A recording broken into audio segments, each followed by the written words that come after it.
Keener starts off here with a quote from David Hume. He says, "A miracle is a violation of the laws of nature." So there's Hume's definition, and I'm sure we're never going to talk about this definition again, except for later in the chapter here. A miracle is a violation of the laws of nature, and as a firm and unalterable experience has established these laws, the proof against a miracle from the very nature of the fact is as entire as any argument from experience can possibly be imagined. So then Keener goes on to says that he's noted the central thrust of this book is that eyewitnesses do offer miracle reports, whatever the claim's actual explanation. The secondary and more potentially controversial point, however, is to invite consideration of potentially supranatural explanations as a legitimate explanatory option. Well, yeah. And he says that what is important to note, at least in this particular chapter, is that the assumption that suprahuman activity is impossible is an interpretive grid, not a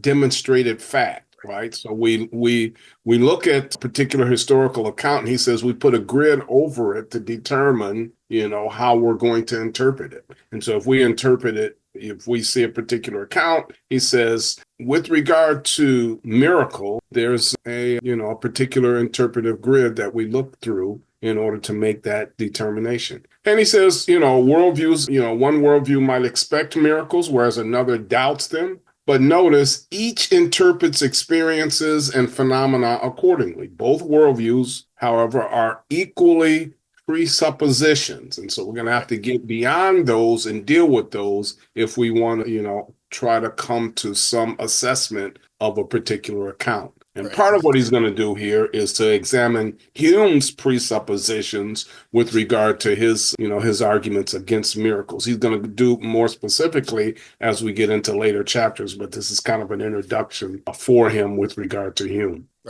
Right. So, if your worldview does not allow for oranges in your world, you've been eating nothing but apples, you have apple trees outside of your house, and you can't stand those people that believe in oranges, and someone gives you an orange to try out, and you say, well, that's super tasty, but that's a weird tasting apple. No, that's an orange. Well, no, it can't be an orange because oranges don't exist in my universe. So those are just weird. So, you drink orange juice. Well, no, that's not orange juice. That's just a different flavor of apple juice. Oranges do not exist in my world. So therefore, no matter what we present to you as an orange that has all the consistency of orange, it has all the orange look of the orange taste. If your worldview does not allow you to get beyond your presuppositions, then no matter you could have a orange thrown in your face, and you could still not accept an orange. And so that's what Hume seems to be doing here, or at least what Keener is saying that Hume is doing here.